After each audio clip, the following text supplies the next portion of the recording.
وتعالى ألم يروا كم أهلكنا قبلهم من القرون أنهم إليهم لا يرجعون.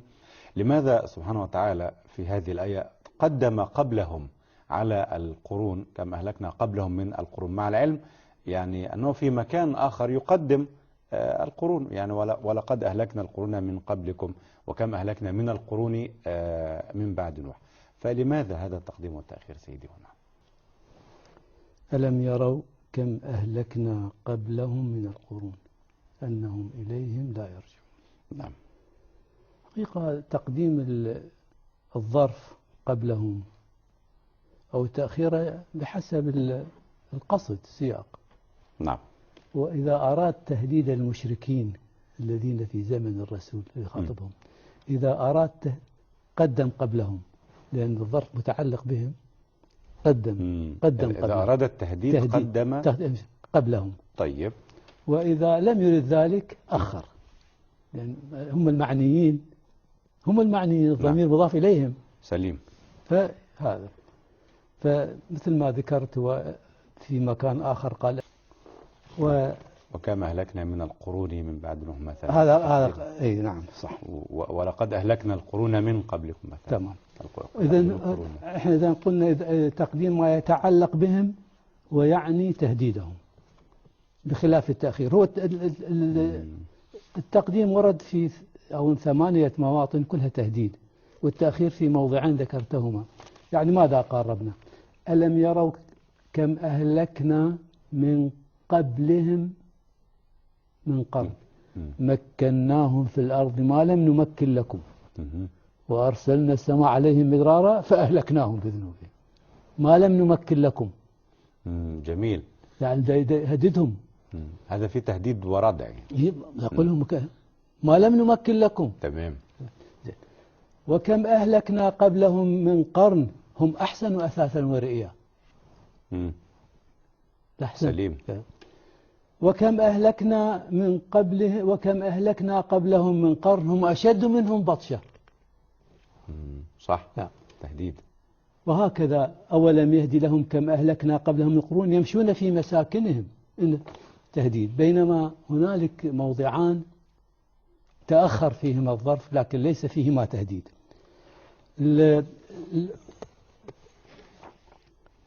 يعني لاحظ الآية مال وكم أهلكنا من القرون من بعد نوح. نعم. لو نظرنا في السياق ليس فيها تهديد. لاحظ وكم أهلكنا من القرون من بعد نوح وكفى بربك بذنوب عباده خبيرا بصيرا من كان يريد العاجلة عجلنا له فيها ما نشاء لمن نريد ثم جعلنا له جهنم يصلاها مذموما مدحورا ومن أراد الآخرة وسعى لها سعيها وهو مؤمن فأولئك كان كلا نمد هؤلاء وهؤلاء من عطاء ربك وما كان عطاء ربك أي تهديد ما فيها. وإنما ذكر القرون هكذا على العموم. أهلكنا. أيضا في يونس التي الآية ذكرتها ولقد أهلكنا القرون من قبلكم لما ظلموا. أهلكنا القرون من قبلكم. نعم. وجاءتهم رسلهم بالبينات وما كانوا ليؤمنوا كذلك نجزي القوم المجرمين ثم جعلناكم خلائف في الأرض من بعدهم لننظر كيف تعملون. يعني هو المقام في جعلهم خلائف ليس في إهلاكهم. سليم. ثم جعلناكم خلائف من بعدهم. إذن هو المقام في جعلهم خلائف ليس في إهلاكهم. ما قال ثم نهلككم. صح. لننظر كيف تعملون. فإذا إذا أراد التهديد كل ما ورد تقديم الظرف قبلهم وفيه تهديد. وموطنان لم يرد وليس فيهما تهديد. إذن تقديم قبلهم المراد منها التهديد والوعيد والتحذير. التحذير والوعيد. هل في اللغة العربية مجرد تقديم الظرف لغويا من الناحية اللغوية أم هذه خصيصة من خصائص الاستعمال القرآني؟ هو التقديم هو اتجاه بلاغة. من حيث اللغة جائز تقدم وتأخر هكذا. من حيث اللغة وصحتها ما فيها بأس. يعني لغة يجوز. طبعا. أهلكنا قبلهم من القرون قبلهم. ممكن كله ممكن لكن يبقى الاختيار البلاغي تقديم ما هو أهم هو يعني الأمر. إذن سيدي الدكتور فاضل نتعلم منكم سيدي أن الذي يتعرض لتفسير كلام الله عز وجل أو العمل به لابد أن يحيط علما بقواعد اللغة وبمسرح الحالة السياق العام للصورة، السياق العام للآية، وضع الآية مع الآيات التي قبلها والتي بعدها، لا أن يكتفي فقط بمجرد معرفة اللفظة ومرادفة ومعناها. وإذا أراد النظر في مسألة يعني التعبير في نعم. القرآن مم. وما فيه من أسرار وما إلى ذلك، بس هم مو أيضا مو فقط قالوا في التفسير لا يحق لأحد أن ينظر في التفسير إلا لمن كان متبحرا. التبحر في اللغة وعلومها، في النحو والصرف واللغة والبلاغة، هكذا تحديدا. الله أكبر. تحديد هكذا، أول شرط هذا من شروط المفسر أن يكون متبحر عالما باللغة. لا، هم حتى يقولوا وليس مجرد المعرفة القليلة أو اليسيرة. الله أكبر. هم هكذا يعني نصا التبحر في علوم اللغة، في النحو والصرف واللغة والبلاغة، يعني نص عليها على هذا طبعا إذا أراد. أما يعني هكذا المعنى العام للعمل فيه هو نفسه وكذا، خلاص المهم يعرف القصد منه. أما إذا أراد أن يفسر عليه أن يتبحر في هذا. هل صحيح يعني، لكن هنالك إشكالية تراودني يعني من عام بدأنا هذا البرنامج مع حضرتك. هل المفسرون الذين فسروا، يعني بارك الله في الجميع وسدد خطاهم وبارك في جهودهم، هل هذا مراد الله سبحانه وتعالى بالفعل؟ هل يفسر القرآن يوم القيامة؟ هل نعرف مضامين القرآن؟ هل نعرف مراد الله عز وجل يوم القيامة؟ أم أن الأمر هكذا لكل اجتهاده ورأيه؟ تسأل يوم القيامة، يعني احنا نعرف في الأثر أن الله يجمع المفسرين يوم القيامة في الجنة. نعم. ويفسره فكأنهم لم يعلموا شيئا. الله أكبر، الله أكبر. يفسره سبحانه وتعالى. نعم يجمع المفسرين. إذا كل هذه التفاسير ما يعلم منها شيء. الله أكبر، لا حول ولا قوة إلا بالله. هناك أسرار وبحار. يا سبحان الله العظيم. يعني على غرار التقديم والتأخير أنهم إليهم لا يرجعون في نفس الآية الكريمة، لماذا التقديم والتأخير أيضا سيدي؟ لا، هو هذا التقديم هنا لإرادة الاختصاص، يعني لا يرجعون إليهم بل إلينا يرجعون، هذا الماحل الحشر.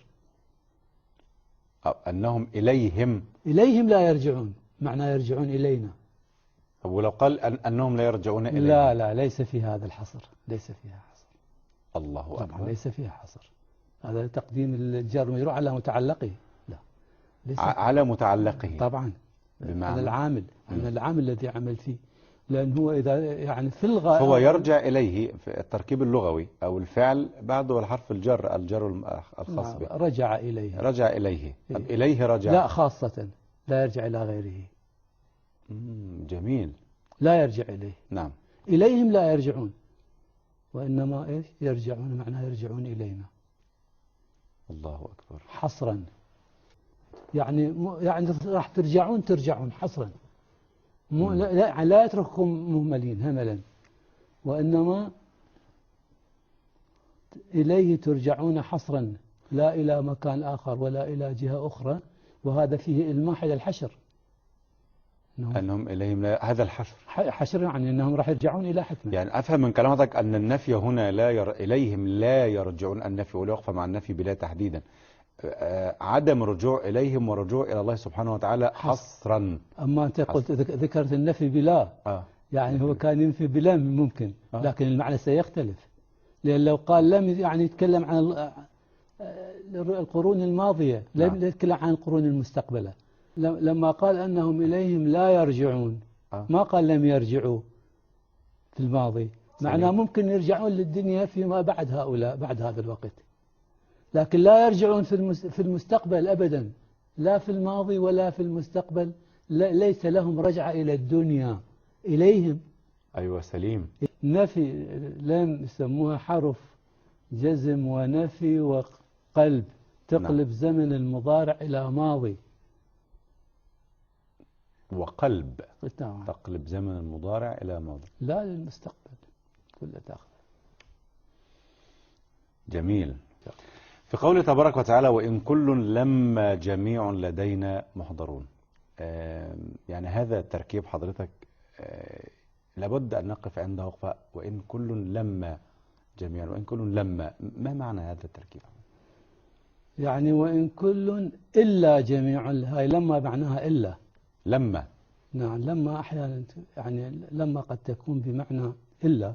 نعم. إن كل نفس لما عليها حافظ إلا عليها حافظ. طب ماذا أفادت جميع بعد كل؟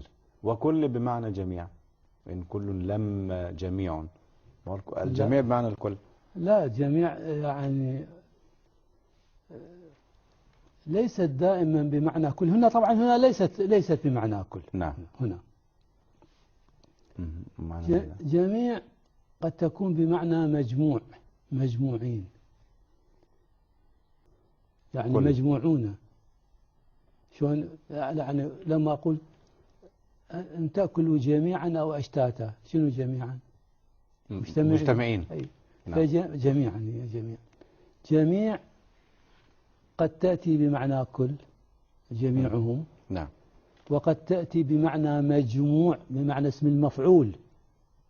سليم. وقد تأتي بمعنى مجتمعين، أم يقولون نحن جميع منتصر عن مجتمعين. سليم. فقد تكون إذن بمعنى مجموعين بمعنى اسم المفعول، مثل قتيل بمعنى مقتول. طيب. فعيل بمعنى مفعول. نعم. أسير بمعنى مأسور. كثير بمعنى مكسور. فجميع هنا معناها كلكم مجموعون، يجمعكم الله اليوم الجمع. هذا هو المراد هنا طبعا. ليس معناها كل، يعني كلكم مجموعون، نجمعكم، كلكم نجمعكم، ما يترك أحد منكم. كل ليس معناها مجتمعين.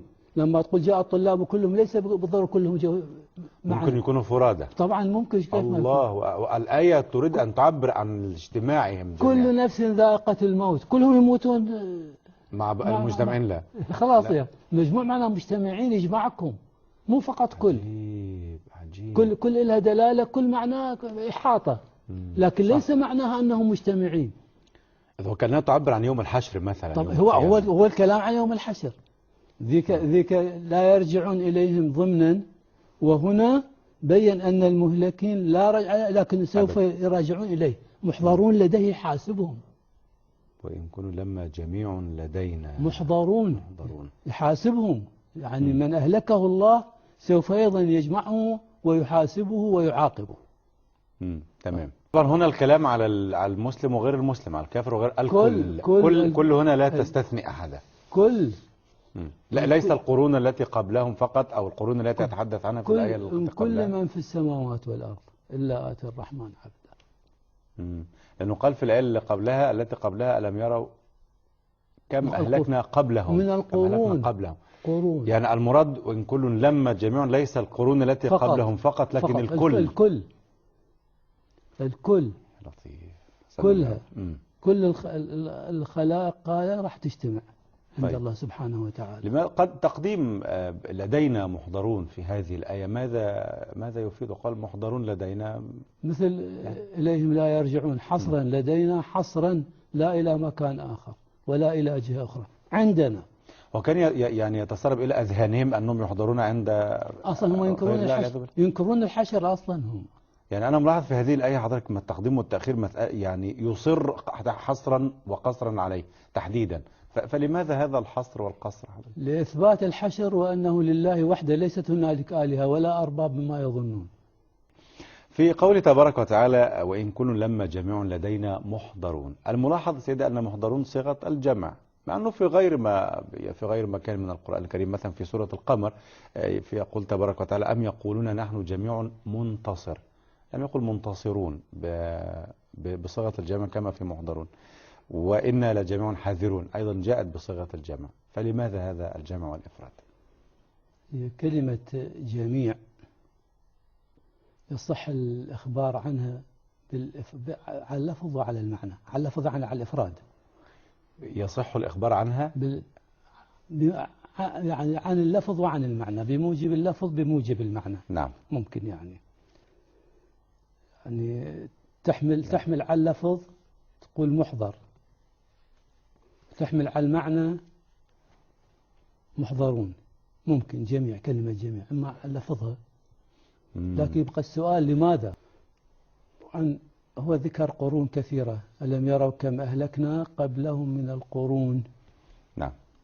وهكذا وإن كل لما جميع لدينا محضرون. إذن الآن ذكر قرون كثيرة نعم. كل، بينما في سورة القمر فريق واحد جمع واحد وهو قريش، أم يقولون نحن جميع منتصر سيهزم الجمع ويولون الدبر. هؤلاء بالنسبة لأولئك من هم؟ كم هم؟ قلة قليلة، قليل. جمع واحد، بينما ذيك جموع وقرون. الله، من لدن آدم إلى أن يرث الله وهكذا. الأرض ومن عليها. صحيح. فإذا ناسب الكثرة الجمع. صح. وهكذا. سليم. بينما هذا هو فريق واحد. أم يقولون نحن جميع قريش سيهزم الجمع ويولون الدبر. صح. فقلة. حقيقة هنالك أمر آخر. نعم. أم يقولون نحن جميع منتصر. الفريق المنتصر إذا جيش أو شيء، الجندي ما يقول انتصرت فيه، وإنما يقول انتصرنا. وهكذا. يعني صح. حتى فريق أي فريق فزنا ما يقول فزت. صحيح. ما ينسب إلى أحسنت، لفتة طيبة. صح. وهكذا. سليم. يجمع. طبعا. نعم. ما يعبر عن نفسه. صح. هكذا للفريق جميع منتصر. الفريق. نعم. الفريق. بينما هذا كل واحد محضر يحاسب، القرون وكل فرد. الله أكبر. القرون كلها، القرون بمقابل فريق جمع. سليم. جمع. وبعدين هنا لا يصح عن كل واحد يقول أنا يعني هذا انتصرت. سليم. في الانتصار. في الانتصار. سليم. الجميع. طيب. بينما هناك لا، كلهم محضرون فردا فردا. الله أكبر. فالأجل هذا جمع محضرون، ولو قال محضر لا يفي بالغلط. لا ليس يعني من حيث البلاغة فرق كبير بين هذا وهذا. يعني على غرار وإن طائفتان من المؤمنين اقتتلوا فأصلحوا بينهما.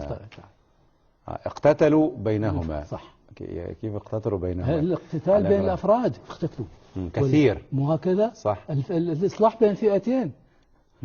كبار القوم هنا وقلائل هكذا. بين فئتين. سبحان الله. وإن كل لما جميع لدينا محضرون، أي أن الكل سيأتي ويحضر ويحاسب. والقرون هذه كلها وكل فرد.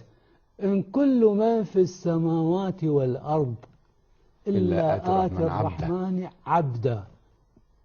قال وكلهم آتيه يوم القيامة فردا. فرد. الله. هذه ليست مثل هذا. ولو قال محضر لا يفي بالغرض. لا يعني بالخصوصية من حيث البلاغة، يعني ممكن تقولها لغة يصح، ممكن تقولها، لكن فرق بين هذه وتلك فرق يعني ظاهر، مو يعني. في قوله تبارك وتعالى يعني وإنا لجميع حاذرون، كما قال القرآن الكريم جامع أيضا، ما قال حاذر. ولو نقرأ الآية راح تتضح. طيب. قل فأرسل فرعون في المدائن حاشرين. إذن إن هؤلاء يعني أرسل فرقاء ليس في المدائن. جماعات في المدائن. تمام. حاشرين إن هؤلاء لشرذمة قليلون وإنهم لنا لغائظون وإنا لجميع حاذرون. أول شيء هذا ليست فريق وإنما مجموعات في المدن. سليم. ثم حاذرون لم يرد هو الحذر للفريق، وإنما لكل فرد ينبغي أن يحذر. ولم يقل حذر. لم يقل حاذر. لو حاذر لتكون الفريق فريق، ويحتمل حتى على الواحد، لكن حاذرون يعني كل واحد ينبغي أن يحذر. الفريق يحذر وكل فرد ينبغي أن يحذر. الله، فيها استقصاء تام.